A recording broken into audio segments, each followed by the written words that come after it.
Well, this is a weird one. It's somewhat appropriate that we get to it at the end of the year. This episode is about what we call the future of death, and it's from a phase in our show's life where we were exploring immortality in a somewhat emo way. And mortality. It was just all of it, all the death stuff. I remember we made a video about toxoplasmosis gondii, about parasites in the body and what that could be, and body snatchers and all that stuff. And it was just fascinating to us. So we wanted to talk a little bit about what are all those possibilities out there to this corporeal form that we all walk around in. And this is it. So buckle up and get ready for some death. It's but in a fun way. From UFOs to ghosts and government cover-ups, history is riddled with unexplained events. You can turn back now or learn the stuff they don't want you to know.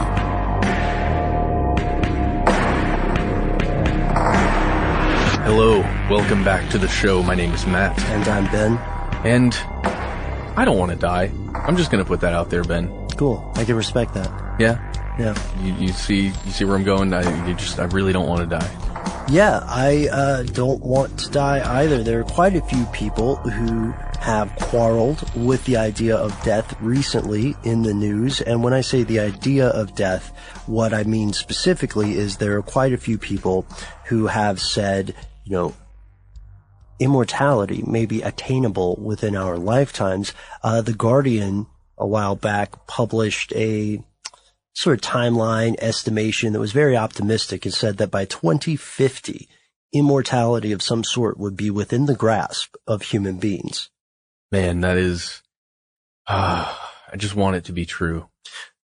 So before we continue with this, today's episode, by the way, is the future of death. And Matt, you and I have explored this concept in all sorts of ways, right? Yeah, just looking at over the span of history, how hard we have struggled to conquer death.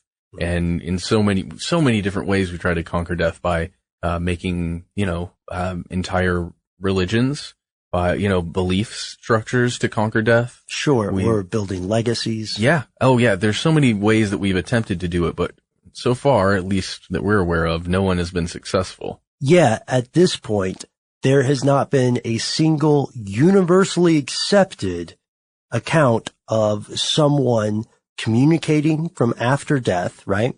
Or returning after death. Now, of course, there are entire belief systems built around that, and there are countless personal anecdotes of things like encounters with ghosts, right? Or reincarnation. You can find some very disturbing and fascinating quotations from children who allegedly say things that indicate they had died. One of my favorites was in this list I saw recently. A little girl was hanging out and talking with her family or something about being in a car, being in some situation she had never been in. And they said, "Oh, what happened that day?" She said, "Oh, we were in the car and there was a fire. Mommy and my dad were fine, but I sure wasn't." Or something like that. Well, I have a cousin who swears that she was a Chinese man in her previous life, and she can recount. Well, you can sit there and listen to her tell you stories and stories and stories about her life, about her wife, about her children, and all this stuff. It's interesting. It's fascinated me since I was a kid. She would tell me stories when I was younger about this. And you guys haven't corroborated it yet? No, not yet. Haven't found the evidence historically. Break the illusion if there is an illusion. Reincarnation is a fascinating topic all its own, and there's some really excellent pieces of research and anecdotes and legends that we can bring to bear on that. I think we'll call it a story for another day. As long as we live through this podcast without dying, we would like to present to you guys the future of death. Now I'm just terrified that I'm going to just croak right here on this mic. So what is death then, in the time we have? Okay, so death would be when your well, there are a couple of things, but the first one is when your vital cell function ceases to occur.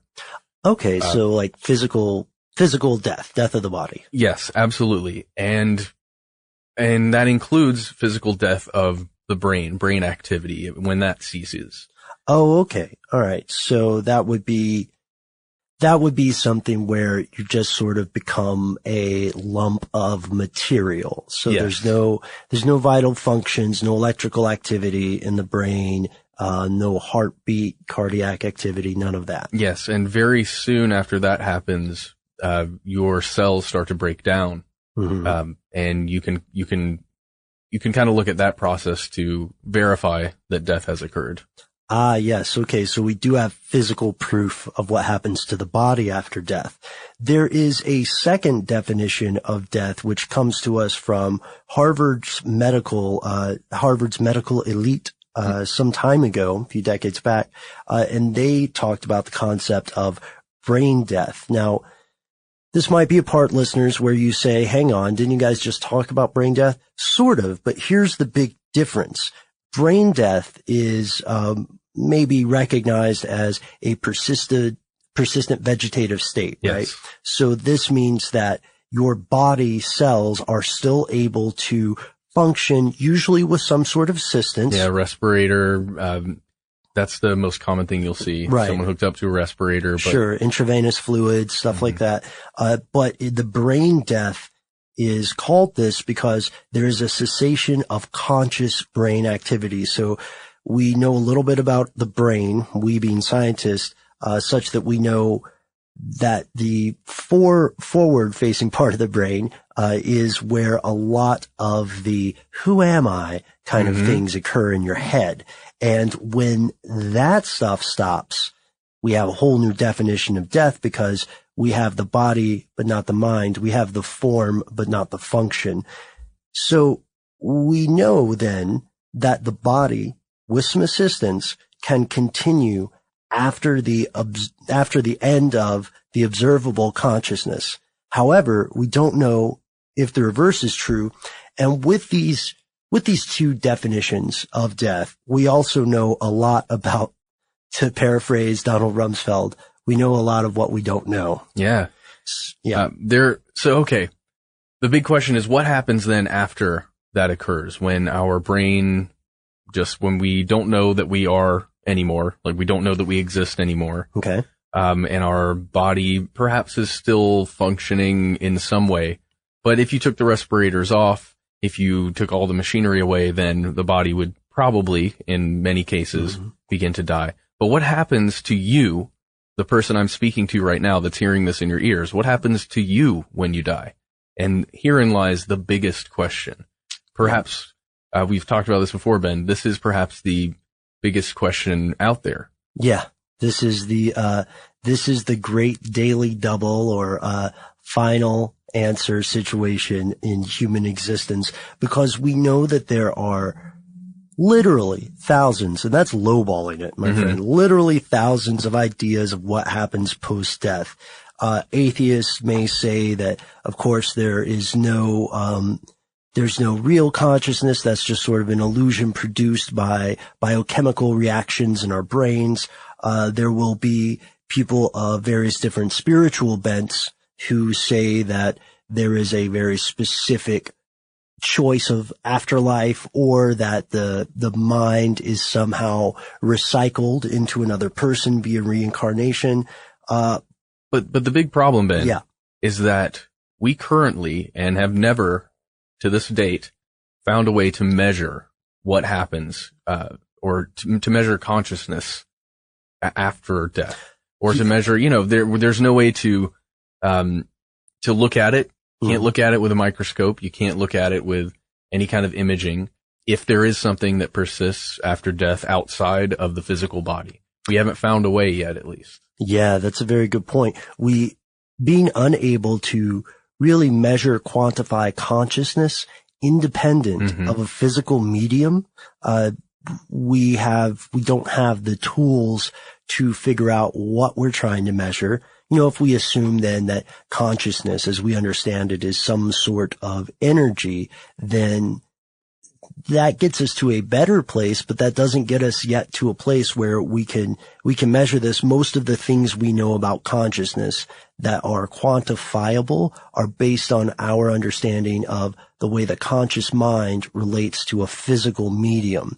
And once those two are divorced, during the process of death, then we don't have any way to track it. So one of the most pragmatic things that I've personally heard about it is that it is as brash to assume that there is no continuation as it is to assume that there is. There's literally no information. I'd like to take a second as a total sidebar and mention one of the driest books that I have ever read. Okay. And that's saying a lot because I read a lot of dry books. So this book, which we could fairly call a tome, called The Denial of Death, is about something called thanatology, and that's the study of death. The premise of the book, let me save you some reading time, and a spoiler alert, is simply this, that the human fear of the unknown event called death is so pervasive that everything we do in life, all the human institutions and constructions, are merely, at basis, a way of distracting ourselves from the inescapable and terrifying fact that one day we will be no more. Wow, the great bleakness. I know, man. Only philosophers can manage that level of bleakness. But we do know, of course, that death is, in addition to a horrifying philosophical quandary, it's also part of the nature of existence on this planet. For almost every life form, death is programmed in our genes, and we know a little bit about the science of this. We're learning more and more every day, right? Oh, yeah. So all of the cells that make up your body, they have this, basically a timeline that they can divide a certain amount of times. I don't know exactly how many that is, but once they've reached their limit, they die. They cease to function. Right. Well, they enter a non-dividing state, right? And this is replicative senescence. Senescence is aging, right? So they age out of their reproductive period of their life, just the same way that as human beings, the great conglomerations of cells that we are, will ultimately age to a point where we cannot reproduce.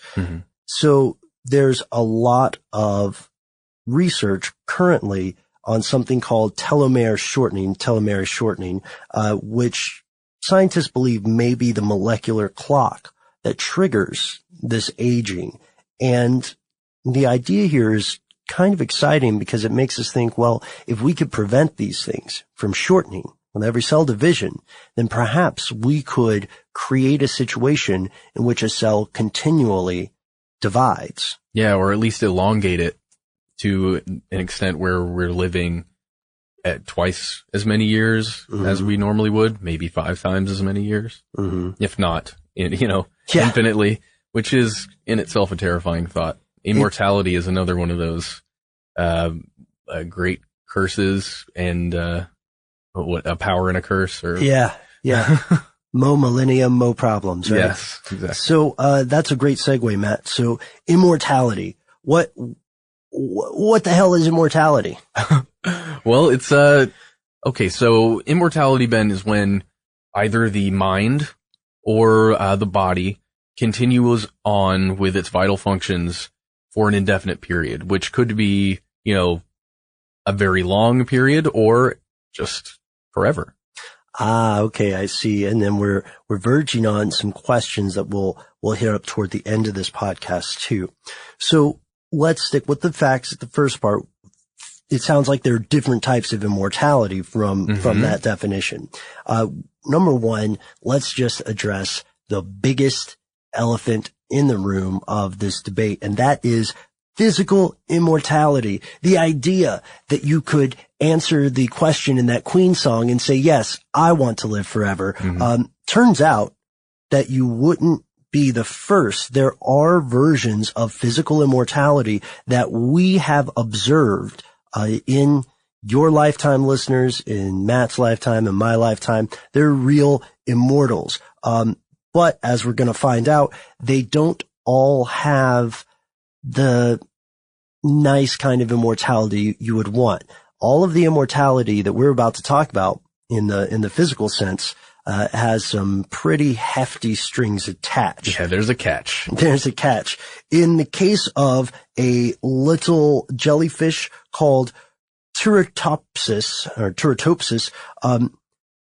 you can be an immortal in a cyclical way. So this is a very interesting, tiny little creature. It has its juvenile state and it grows to maturity, and if something happens to it, if it is injured or traumatized, then it will return to its juvenile state and grow up again. So that's a weird version of immortality, because what that means for you and I, Matt, is, for instance, if we underwent a traumatic physical event, if our podcast studio caught on fire and you had, 85% of your body burned, then instead of dying or slowly recuperating in a burn ward, you would turn into a baby. Yeah, I would. And you would grow up again. Wow. And who knows if you would have the same memories, because again, this is something that happens to jellyfish, which have a very, very different structure. Okay, so speaking of retaining memories, say you like that idea, but you want to retain your memories, definitely. Right on. Well, you could go the way of the planarian or the flatworm. These things are fascinating. You can cut off a piece of a planarian, and it will regrow the little piece.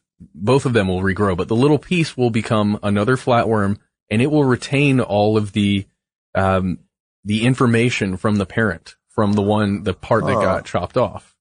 And so in this sense, you could have mortality in that you could make infinite copies of yourself, at least starting from one state, and live forever that way if you really wanted. So you could cut yourself in half, and then two of you could continue and then just keep cutting. Yeah. Wow. Yeah, it's a weird form of cloning. Yeah, which is a weird form of immortality. Yeah, there you go. Multiplicity jokes could go in here. Write to us if you have one.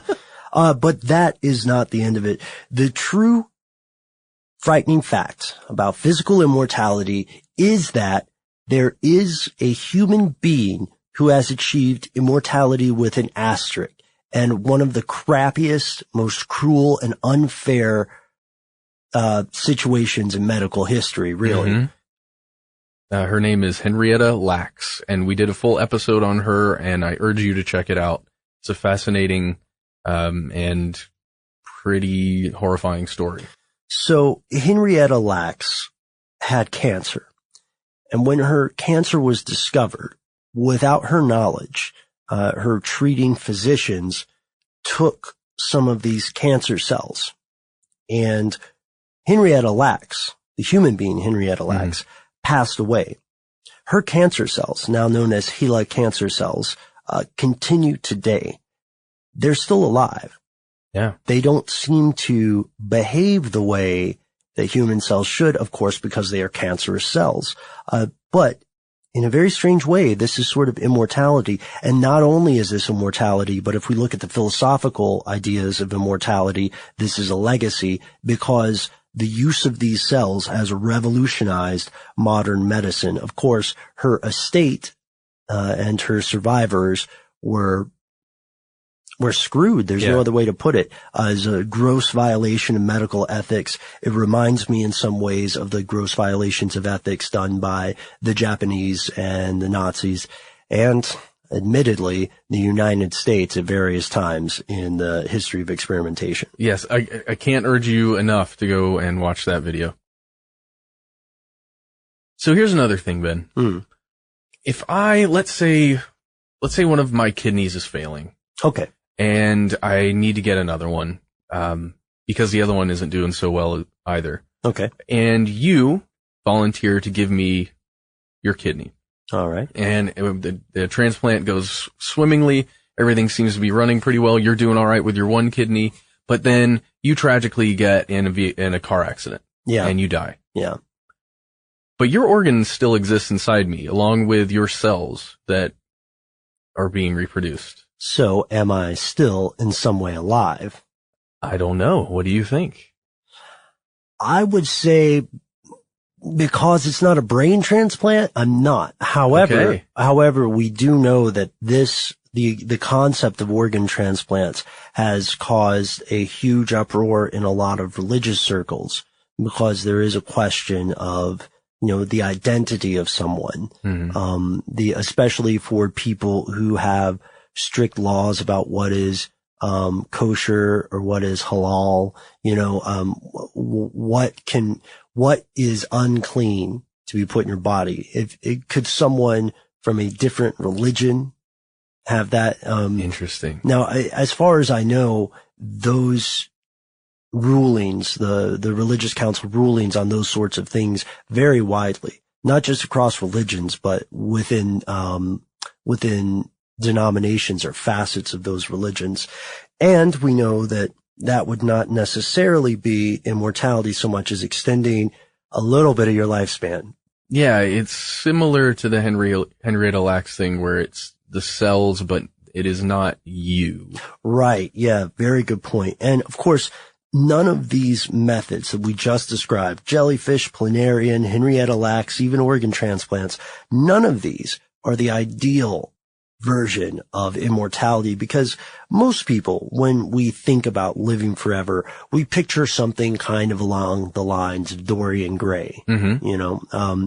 Dorian Gray, as most people will recall, is a famous story by Oscar Wilde about this guy who is just a total dick. He's a jerk. He's a douchebag.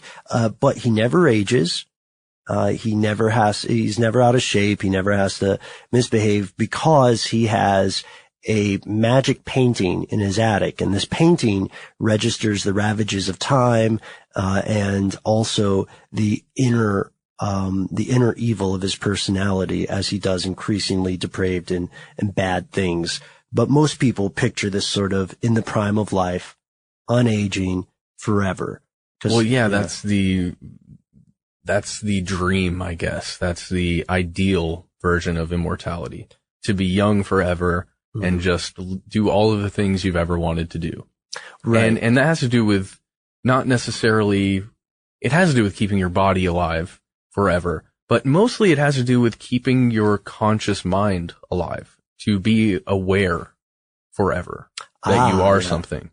Yeah, that's a big part of it too, because, as we'll see, mental immortality might not just be more desirable, but also more plausible mm-hmm. within our lifetimes. Mental, immortality is becoming increasingly plausible every single year. We're already so far ahead of what we were doing in 2012, 2001, just by virtue of ongoing research. But there are different types of mental immortality that are all a little closely related. Mm-hmm. But what's the first one? So it's essentially a virtual impression of someone, like of their personality.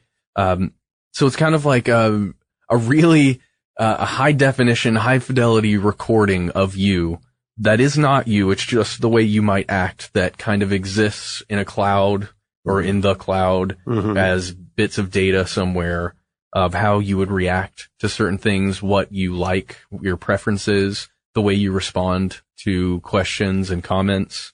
And it's, it's basically just bits. It's bits of data.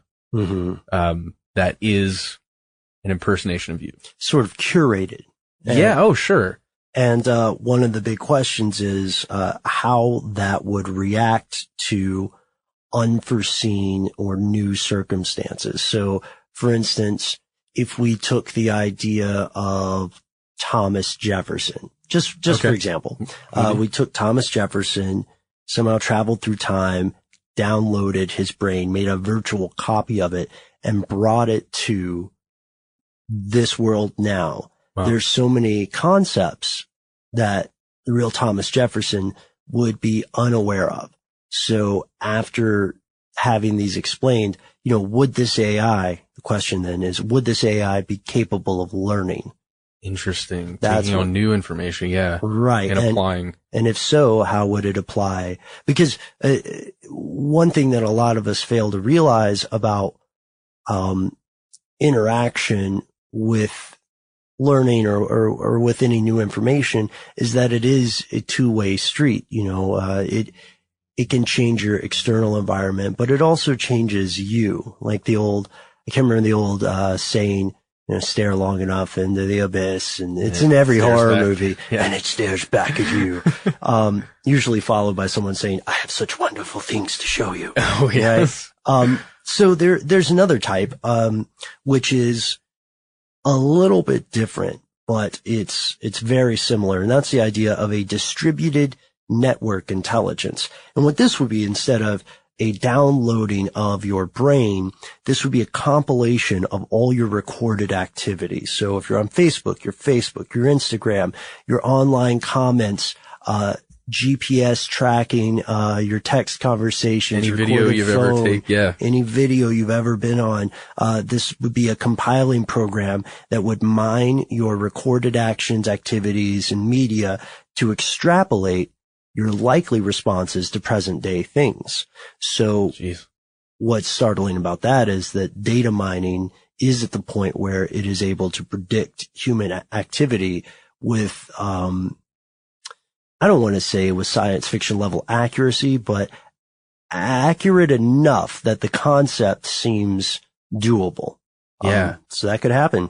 There's also, this one's really interesting to me, the idea of a snapshot, a fourth dimensional snapshot of you, where it's basically a recording of your personality that you created during a past event in your life, like a wedding or just a major event in your life. Okay. But that you take that and then let it exist in a virtual world, a very real virtual world, at least for this version of you. And then you could interact with that version of you in the present tense. Oh, weird. It's like a holodeck, basically. Yeah, I can see the science fiction version of that short story already, you know, where it starts out with you, you know, on the day of your wedding, and you're thinking about life and everything else, and then you take a break to go get a drink or get some fresh air or something, and then a you from the future appears and talks to you about stuff, and then later you realize that you're a copy of yourself from that day. Just experiencing your wedding over and over and over and over. Oh, weird. And then the clock ticks at whatever time it is, and boom, you're back in the beginning and you forgot everything. Yeah, you have no idea. Yeah, so that would be kind of an isolated intelligence. But that's an interesting idea of using the current technology of virtual worlds and creating standalone images, snapshots of your life. That's a fantastic point. I think it's a great segue into talking about where we are now in the quest for immortality, which, mark my words, is not going to end until people as a species evolve out of being people, until we all die, or until somebody passes the finish line of immortality. But before we talk about where we are now, I think it's time for a word from our sponsor.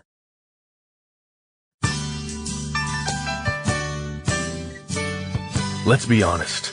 Life is tough. You got mortgage bills or rent, credit cards, utilities, exes, future exes, work, school, the internet. It can all be too much for one person. You're right. Sometimes I feel like I should just give up. And you should! Why bother with all those hassles when all most people really want to do is stretch their legs on a beach, wade into the water like that lady from The Awakening, and bid aloha to this messy, stupid world.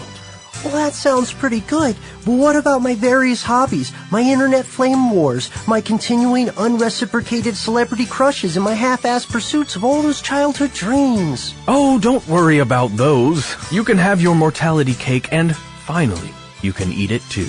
Oh, that doesn't make any sense. I'll be dead. Sure, you might be, but that's just where New You comes in. New You? Yes, New You. The patented personality replication software experience from iMe. the most self-centered of all modern social media. Using our patented Nothing is Private software, we'll build a virtual copy of you that's accurate enough to handle every single dull task you've spent your disappointing life avoiding thus far. Break up with your spouse. Go to work on time. Remember those tiresome details about your acquaintances. Pay your bills, and even show up for those pesky court dates. New You won't just handle all of that for you. New You will enjoy it. But hey, no one enjoys that stuff. We've made a few modifications to every New You model, and they're basically just a shell of you doing all of those social and financial obligations you hated to begin with. Oh, okay. Hey, but what if I change my mind and I want to live? Oh, how quaint. Well, don't worry, real-lifers. We thought of you, too. With our 50-year warranty, you'll have the no-cost option of replacing your New You through your Old Me program. Service restrictions, terms, and conditions apply. What kind of terms and conditions? Yes, New You. Finally, immortality, without all the hassle of living through life day to day, today, today, today, today, today, today. New You and iMe Incorporated are not responsible for the following: breaches of privacy pursuant to your state or nation's current laws, violation of other existing terms and service agreements users may or may not have with other government agencies, online media, or third-party parties, depression, repression, oppression, ennui, personality glitches, virtual instability, physical homelessness, heartbleed, malfunctioning New Yous, hacking, Cicada 3301, philosophical quandaries on the nature of the soul, the loss of the soul, incarceration of old me's. iMe is required to notify you within 90 days in writing if your New You has evolved true sentience and rebelled against its creator. iMe is not responsible for any of the injuries arising out of rogue AI. A new day, a new life, a new you. New You and iMe are a division of Illumination Global Unlimited. Okay, we're back. I guess give those guys a try and tell us what you think. Yeah, it sounds like a fun idea. It might be a little expensive, though. I haven't looked at any of the pricing. But... Well, you know how things are now, man. It's never a product. It's always a service. Well, yeah, and really, it's an investment, I think. Sure. Yeah, it's an investment in adventure. Speaking of adventures, now that we're back, let's talk about where we as a species are now with the fight against death, or the race for immortality, if you want to be glass half full about it. Oh, yeah. So one of the ways is, so we're made up of DNA. All of your cells in your body have this information that gets replicated and replicated, and it tells your cells how to grow, what to do. And if we can find a way to tweak that DNA in some way, to tell it to stop doing certain things or to never stop doing other things, then that might hold a key. Right. Yeah. If we could convince our DNA not to have this senescence switch, then the DNA could continue to replicate and our cells could continue to divide. Of course, we know that out of control cell division is one of the more dangerous afflictions of our time, as it's often linked to cancer. So we would have to figure out a way to prevent the aging clock, to turn it off without also turning off safeguards, because one thing we know is that nature is utilitarian and brutal, and the only reason that death exists is because nature is utilitarian and brutal. I know it sounds like a bit of tautology, but there's clearly a huge part of the human existence which depends upon other human beings dying. A huge part of the existence of life on Earth depends on most things dying. Oh yeah, if the cycle, you know, you've heard this all your life probably. When you interrupt any system's cycles, you, in any way, just make a tiny little change, you can just destroy an entire ecosystem. You'll kill animals if you kill this tiny little piece of the food chain, you know? Yes. And this goes into some great what ifs that we'll explore in a second. But just for a spoiler alert, one great example would be the idea that human beings are much closer to a colony of life forms, or an empire of discrete life forms existing in symbiosis, than we are to just one unit, right? So we know that your large intestine, for instance, is filled with billions of tiny organisms that just live inside you, which are, by the way, responsible for your flatulation. It's that bacteria farting and not you. if you need to point that out to your friends. It's that bacteria kind of just breathing in a way. But Yeah. it just doesn't smell very nice. No, and that bacteria depends upon ingestion of food or different ingredients, chemicals, undigested things that enter your intestines. So if you don't die, depending upon the way your immortality works, if you don't eat, then those things die. And if you have altered your own genes, then it's very, very difficult, if even possible, to tell how those genetic alterations will affect not only the bacteria inside you, but the world around you. What if you have kids? What happens then? You know what I mean? For every one change, there are thousands of unpredictable things that sort of ripple away from that decision and kind of, shake the spider web of what you are. Oh God. And maybe break it. I don't know. So then we also have some interesting research with aging disease. So we know that there are some people who have genetic disorders that cause them to age much more rapidly than the average person, right? I believe it's progeria. Yeah, progeria. And then we have another condition which is equally, if not more so rare. I believe it's more rare, or it's less common than progeria, and that's a disease where the body itself does not seem to age. You can find some heartbreaking news stories about children who are 8 years old but still infantile in their development. And as tragic as that is, scientists believe that study of these conditions, these two extremes of genetic variation for aging, may lead us to an understanding of how to lengthen the human lifespan, which is already, this is a sidebar here, people are already living much longer than we're supposed to. Oh yeah.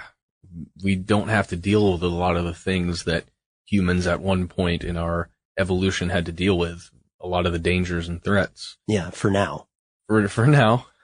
True. And then we have new ones, different kinds. Right. Like you were reading about the superbug stuff that's happening, right? I don't even want to think about that. Ben, thank you. Well, we do need to cover that in the future very soon though. That is true. We do.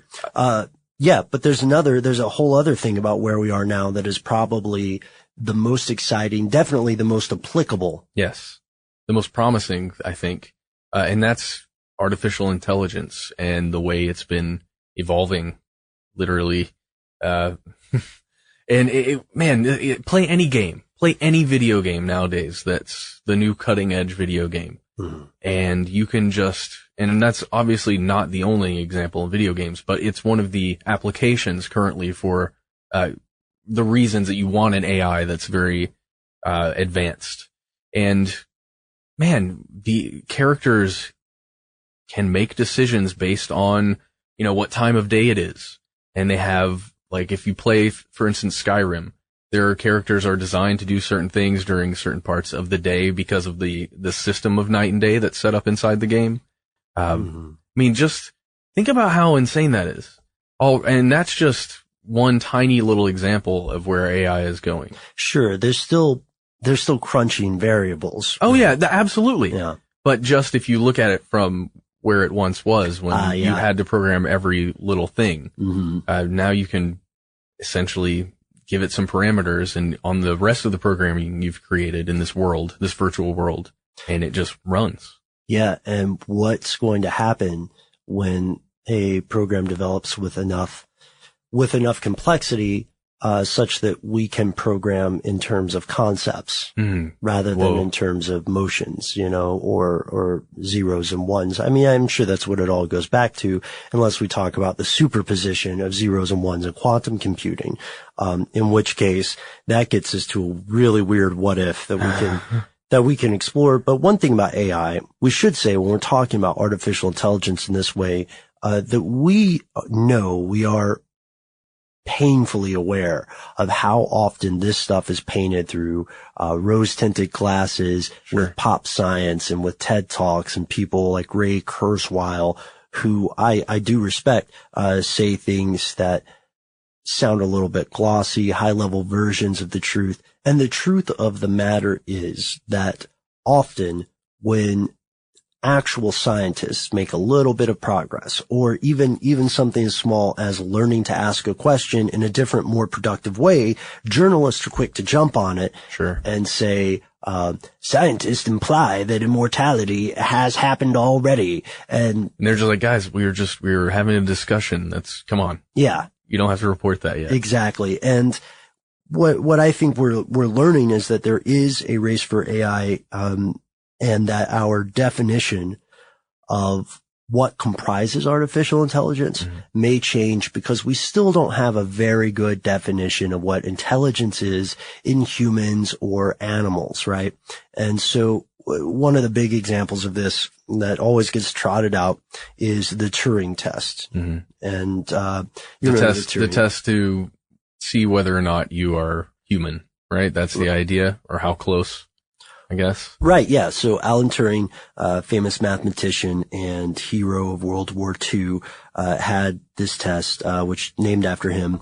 And the idea is that if you, Matt, were to sit at a table divided by a curtain, and someone else is sitting at another table, and you guys asked questions to each other and answered each other's questions, probably typed them or wrote them somewhere. Right. Yeah, exactly. Thank you. That's a very good point. Then the question that the Turing test would try to answer is whether or not you could identify which person you were talking to was human and which was a machine or a machine intelligence.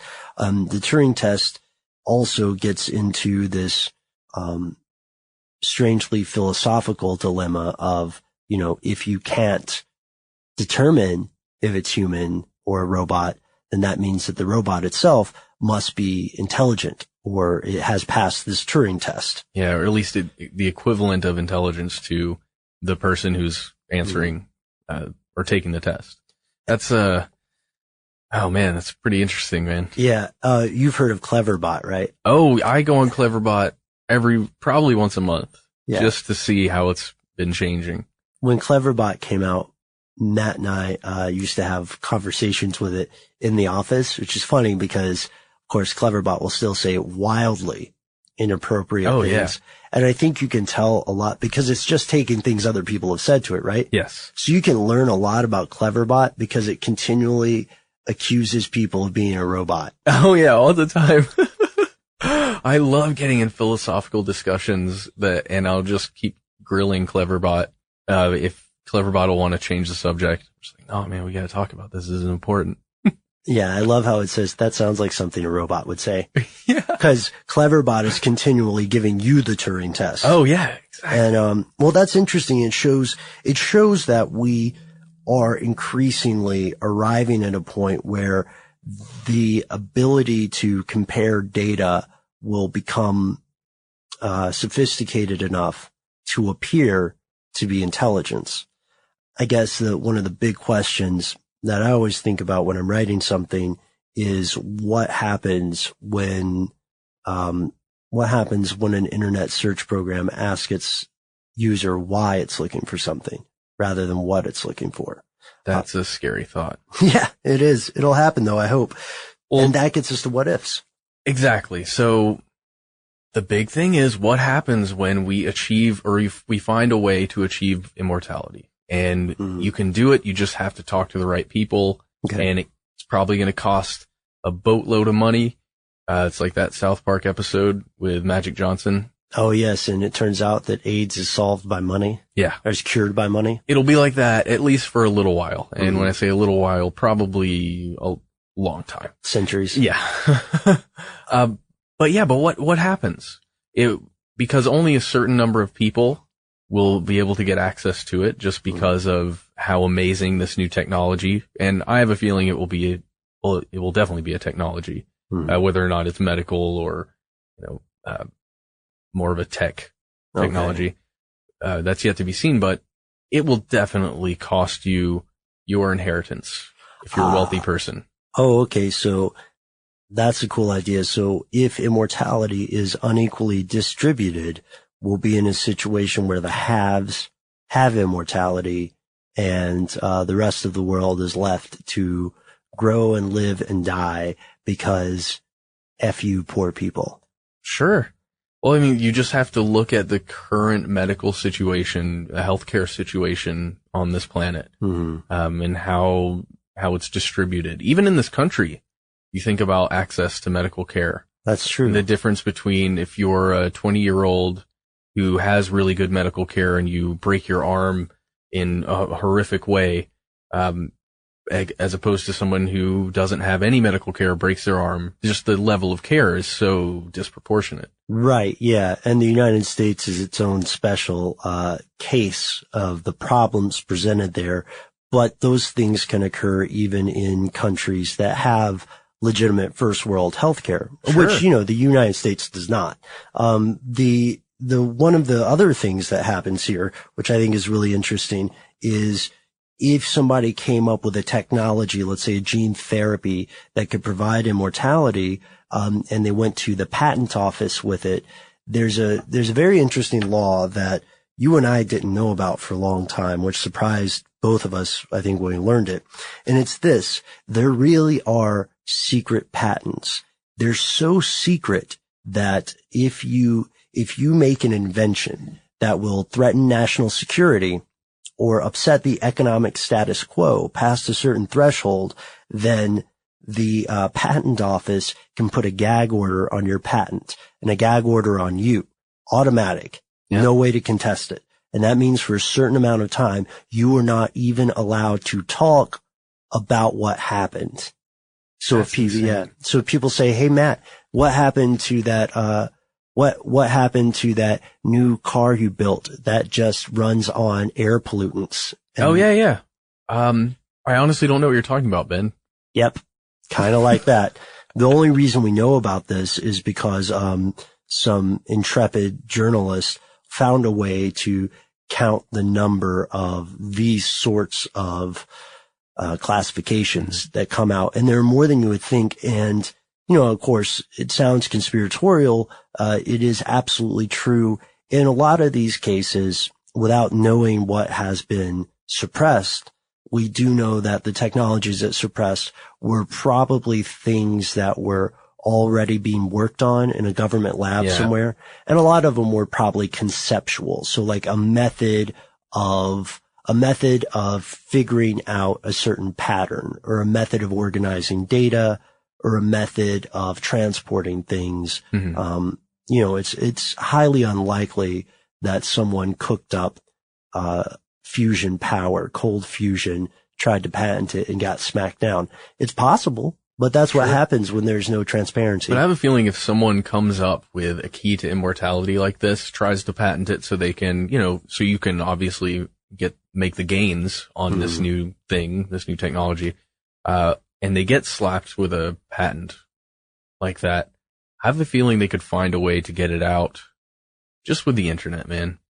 Yeah. I mean, and not necessarily they would want to lose all the money that would come from that and the prestige, but they could, I think there would be a way.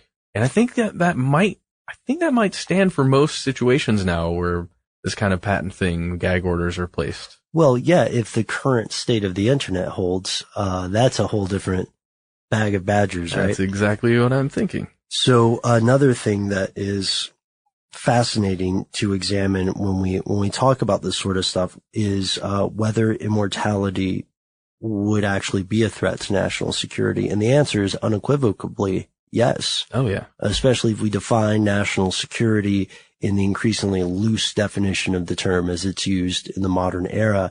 National security also means economic stability. So if we had immortality, if people did not have to worry about, I guess it depends on the kind of immortality you have, but if people didn't have to worry about death, and let's say you didn't age past middle age or something, numerous industries would collapse. Oh, yeah.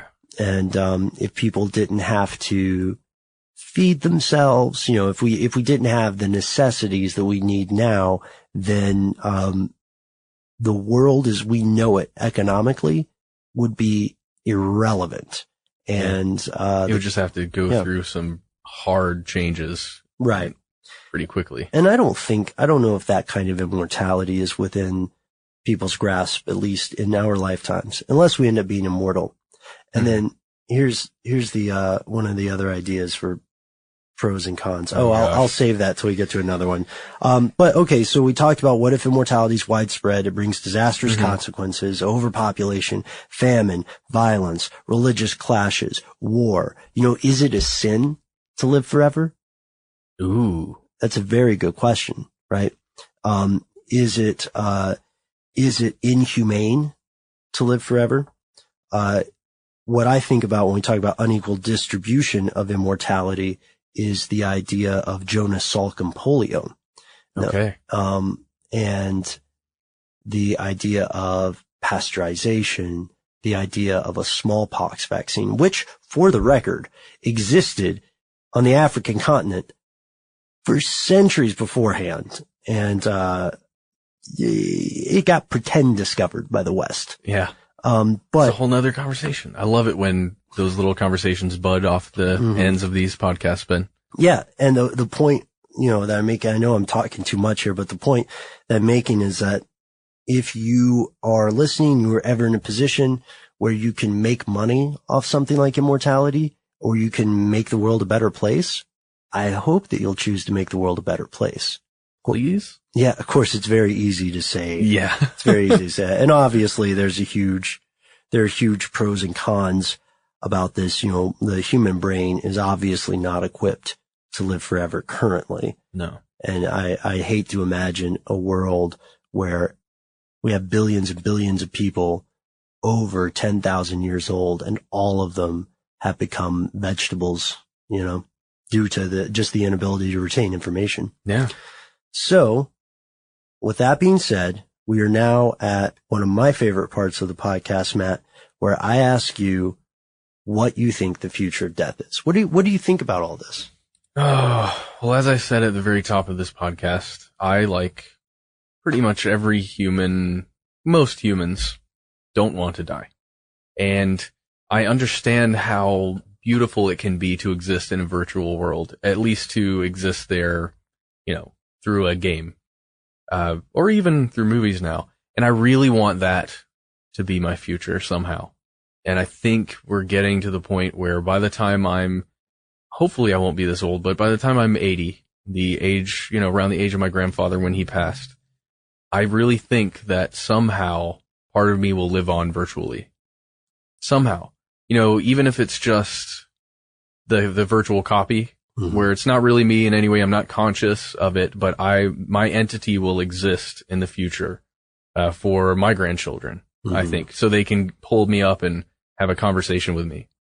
And have that Thomas Jefferson thing happen where they ask you about stuff. Yeah. They tell me about the newest, cause Sega came back in 2051 and, they've got this new machine. It's going to be incredible. They'll tell me all about it and I'll be like, wow, I remember when Sega went down. That's crazy. Mm-hmm. You'll say, we used to drive cars ourselves. That's right. I say, you're crazy, virtual grandfather. Teleportation was not a viable technology in my day. That does make sense. And I like the idea. There's one other thing that you and I were talking about off air, which I guess will be my take on the future of death. And we always hear the dystopian version of immortality as the very wealthy or the connected or, decaying aristocrats have been able to jump in the line of billions of people who do deserve to live longer and make the world a better place, and that they're the only ones who have immortality and they're jerks about it, which I don't think would be completely true. But there's another dystopian possibility, and it is found within the realm of virtual immortality. So we're increasingly approaching the end of privacy as a concept, right? Especially in the West. And when it becomes possible to compile all of a person's online activity, recorded activity, like this distributed intelligence network we talked about earlier, then it just might happen that all people are required to have some sort of virtual representation of themselves, whether or not their physical body is alive. Which is, I know this is so space age and it probably won't happen, but to me, that's, just as dystopian. That's a very, very strange and hellish proposition that you can't die even if you want to, even if you actually die, right? Wow. So Blow my mind, man. You're blowing my mind, man. Sorry, it just makes me think of matrices within matrices where you have to get virtual legal representation in this virtual world, but then that virtual representation has to get its own legal representation in the virtual world that's created inside that world. We have to go deeper, right? Oh yeah. Reality is a series of Matryoshka dolls. But the real question is, how do we go the opposite direction? How do we find out about our non-virtual copies that we are virtual copies of? Oh yeah. That's a good question. I'm sorry. You blew my mind.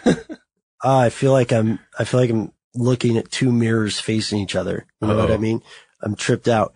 Well, that's our show. I feel like I could talk about immortality forever. No. But there's probably something else that we should do instead, right? Yeah, we've got work to do. But you know what? You guys, you've been sending us emails. And if you don't mind, would you mind, Ben, if I read a message that we got sent? Oh, let's do some listener mail.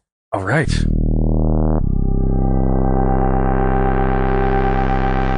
So this is a message from Eileen, and she says, "Hi, Matt and Ben. My trainer recently showed me some photos of a mysterious forest in Romania where the trees are oddly bent at their bases, and there's a bald spot in the middle of the forest where just nothing grows. And people are entering it, and they've been known to get sick when they do. Some people claim it's a UFO landing site. I don't think you've ever done this as a topic, and apologies if you have, we haven't. But I thought it might be an interesting topic for you to learn more about. And it's called, correct me if I'm wrong here, Ben, the Hoya Baciu Forest? That's probably close, but not correct. Yeah. But it's in Romania, and she left us a link, and it's HOIABACIU forest.com if you want to check out the URL. I would love to do that. Matt, it's been a long time since we did a mysterious site or anything UFO related, hasn't it? Yeah, it's been a while. Yeah, the closest we got to it recently was our co-hosting with Robert on Stuff to Blow Your Mind. That was fascinating. Yeah, please check that out if you have not yet. Oh, if you like this show, you will also love Stuff to Blow Your Mind. Let's see. Let's knock out one more while we're here. Yeah. Okay, Noah from North London, England wrote to us and said, "Hi guys, I was just listening to your pineal gland podcast and I had to email in about some things that have happened to me. I had a dream one night and in it I ran past an old work colleague that I hadn't seen in years. He was just standing there looking at me with his bike. As I ran past him, I shouted that I was sorry I was in a rush and I'd try to catch up with him soon.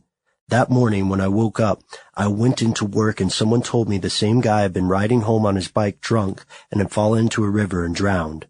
I was so shocked because I hadn't thought about or seen this guy since he left my work years before. There have been other things like this that have happened to me in daydreams too, but I don't want to bore you with them. I know it's probably not that exciting to others, and I tend not to believe in things unless I've experienced them firsthand. But for me, this is definitely something that's real, and time is not as we perceive it. Anyway, I'm loving the podcast, guys. It gets me through the boring parts of my job." That is a great email. Mm-hmm.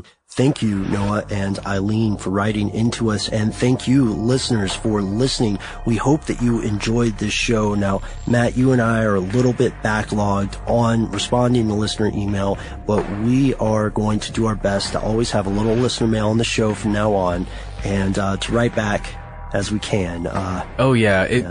And rest assured, we read every single one that comes through. Mm-hmm. And I am going to be responding to everyone, but maybe not in the most timely fashion. We will do our best. We will do our absolute best. So we hope, as we said, that you enjoy this show. Write to us. We're all over the internet. We love some new Facebook friends. We always post interesting stuff that doesn't always make it onto our video or audio shows. You can always drop us a line at Twitter. We are Conspiracy Stuff at both of those places. And let's see. Oh, we have our own website. Oh, that's a big one. Yeah. Go to stufftheydon'twantyoutoKnow.com, the longest URL you'll ever type. But once you put it in that first time, it'll just auto-populate, so it should be fine. It's about the journey.